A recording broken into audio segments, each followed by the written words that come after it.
Hello and welcome back to another Ryder video. In today's video, I am going to be taking another look at Radxa's ROCK 5C.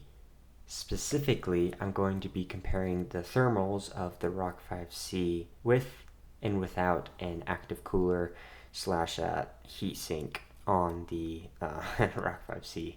If you haven't seen my last video, I recommend you go check it out.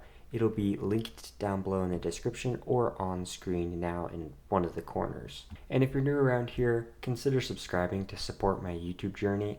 On this channel, I make videos where I review technology and make videos talking about my hobbies and vlog and basically just things I find interesting. Okay, so I'm going to test the ROCK 5C without the active cooler, or aka heatsink, whatever you want to call it, off camera. And then I'm going to show you putting on the heatsink, just basically like unboxing the heatsink out of its like foil packaging and putting it on the ROCK 5C. And then I will test the ROCK 5C with its heatsink slash active cooler off camera. And then at the end of this video, I will show you the results side by side with and without an active cooler. And then answer the question, should you have an active cooler on the ROCK 5C? A few moments later. Okay, so we are going to put on the active cooler now.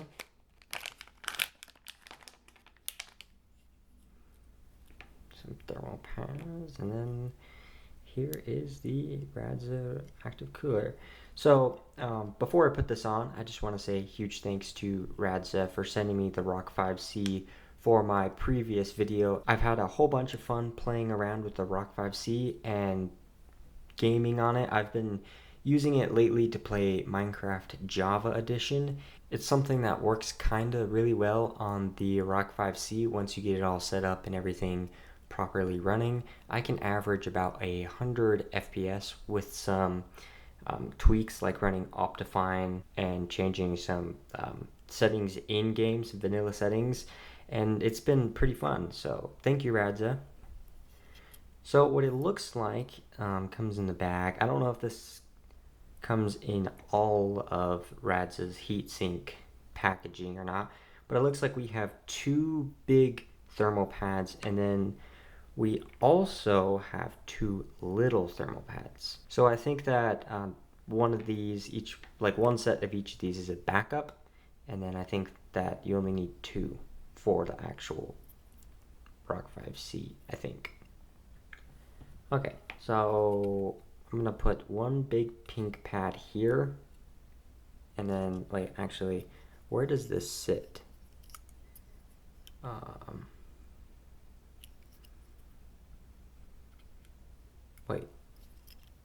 Wait, why do we have so many thermal pads if one thermal pad is probably good enough for the entire thing?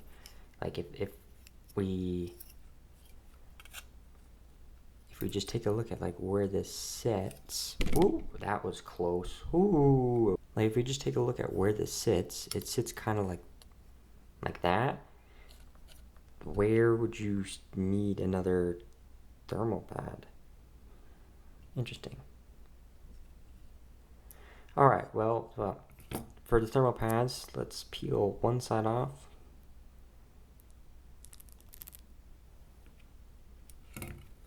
Put this right on top of the SoC and the RAM, like that. And then peel off the other side of this plastic.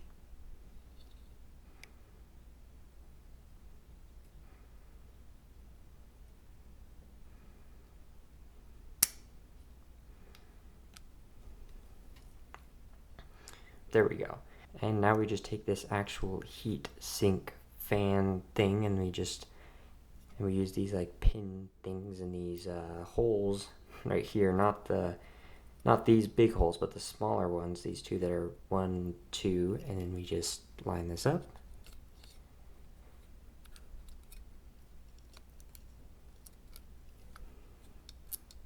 There we go. And then we just Let me just push it in. Maybe.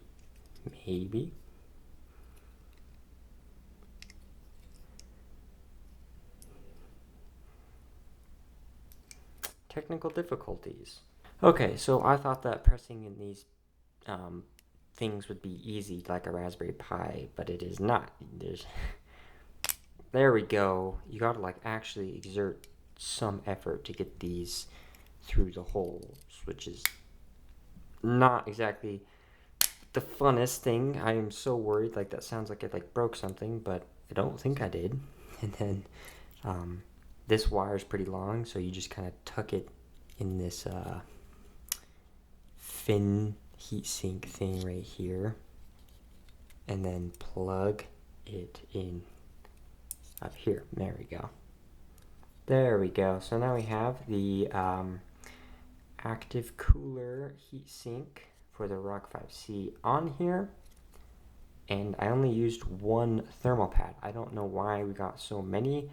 I'm not complaining though, because maybe this might have some issues and we might need to switch it out, but like, I don't know. Yeah, let's get to testing. A few moments later. So in order to measure the thermals on the ROCK 5C, because I don't have a IR thermometer gun thing that shows me exact temperatures, I wrote a bash script that basically reads the temperature that the components report to the Linux kernel, because they have a like temperature sensor in here, and they report the thermals to the Linux kernel, and then in Linux you can run a command. It's like a little list command. It's a longer command. It's not like a program, just like a command you can run, and it will list the approximated temperature. And so what I did was take those numbers for different parts of this octa-core SoC and put them into a script, and then that script basically just gives back the approximated thermals. So disclaimer, these thermals are not accurate. They're not like 100% accurate, but it's as close as I was able to get with the resources and knowledge that I have. So when I ran this script for playing 4K video without the heatsink, so imagine this is not on the ROCK 5C, without this heatsink cooler on, the ROCK 5C played 4K video, and it was averaging around 73 to 74 degrees Celsius. So that's pretty hot. That's not like super crazy hot, but that's still pretty hot. And again, that was playing in 4K, so highest setting that you could play the video. I just looked up on YouTube a 4K video, and the video that I ended up using for this test was Norway 4K by Relaxation Film. Similarly, running just regular YouTube videos, I was averaging about 65 to 68 degrees Celsius, so there's a obvious difference there in how hard this thing was working to decode video. Similarly, when you're browsing the internet, just browsing the web without an active cooler on the ROCK 5C, it measured around 54 to 62 degrees Celsius. And then I measured what the temperatures were when it was idle on the desktop. After letting the ROCK 5C idle on the desktop without the active cooler on, active cooler / heatsink, it measured around 46.2 degrees Celsius, and it would drop down to 46 flat, so it'd be like 46.0, and then its high was like 46.2 C. And then I would measure a cold boot. So what I did was I shut down the ROCK 5C, let it sit for a little bit, and then I came back and I powered it on again without the active cooler on, and then measured just the idle on the desktop after a cold boot. So basically it wasn't already warm from running other tasks, just like a basic cold boot, and it measured around 32 to 40 degrees Celsius.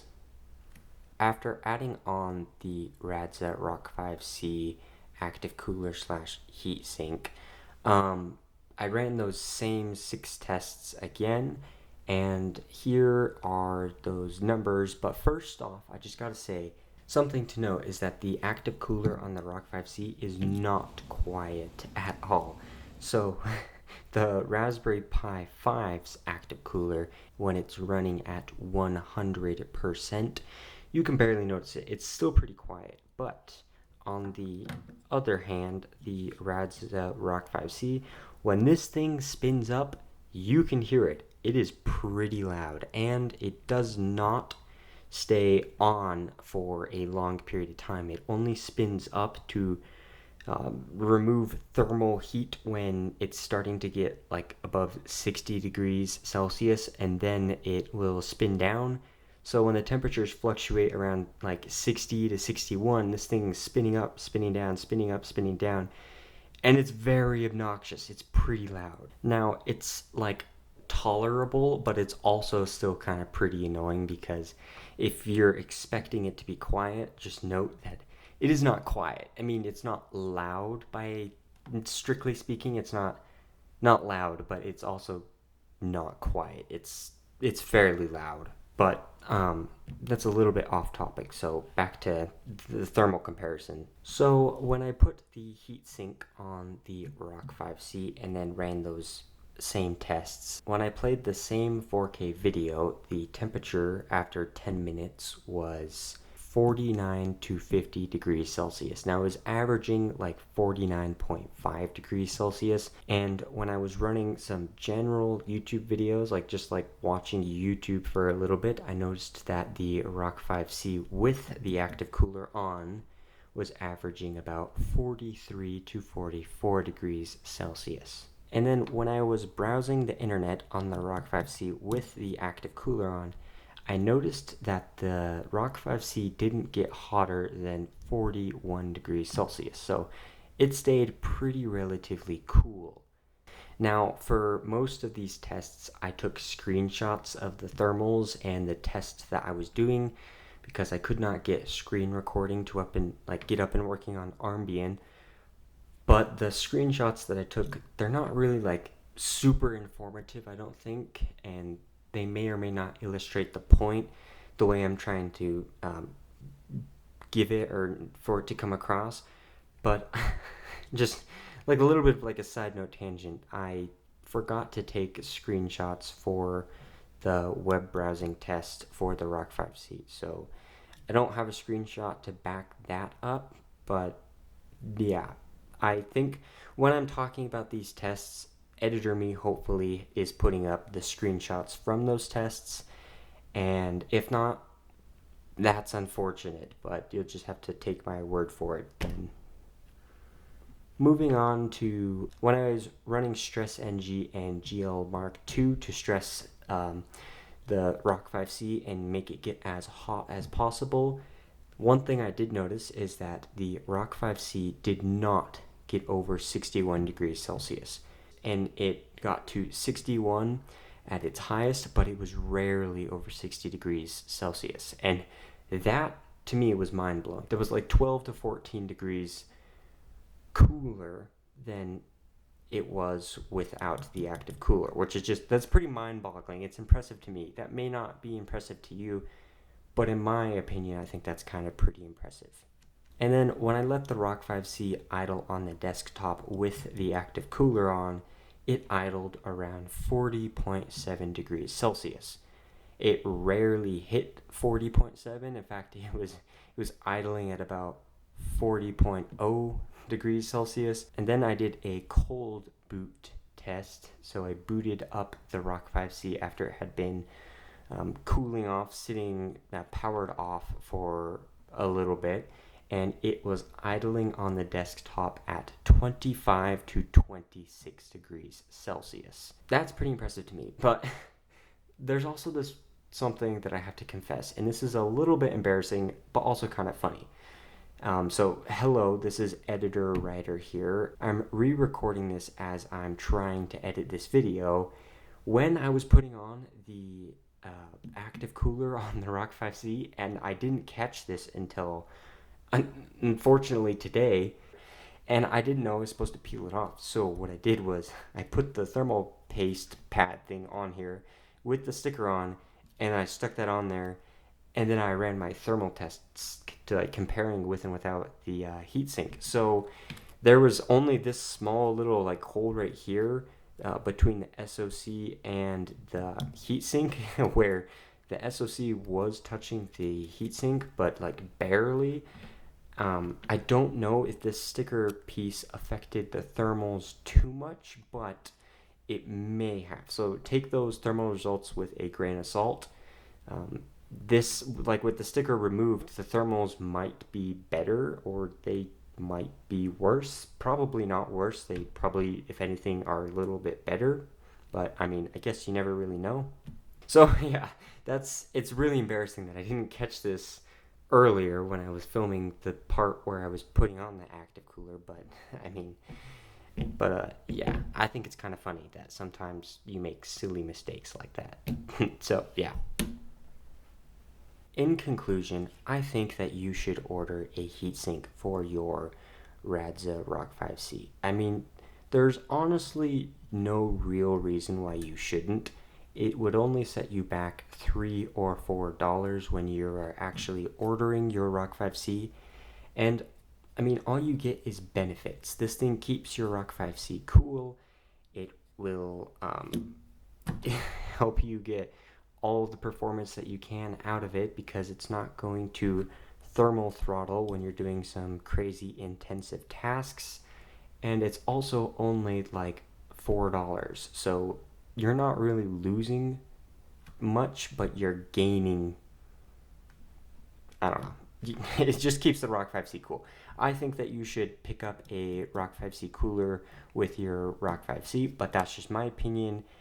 And yeah, I hope this video was informative and helpful. And if you liked the video and you want to see more videos like it, consider subscribing. I'm currently trying to hit 500 subscribers, and with your help I can reach that goal. And yeah, comment down below what videos on the ROCK 5C you want to see next, like whether or not you want to see a comparison video of the Raspberry Pi 5 with the ROCK 5C, or if you want a video comparing different storage options for the ROCK 5C.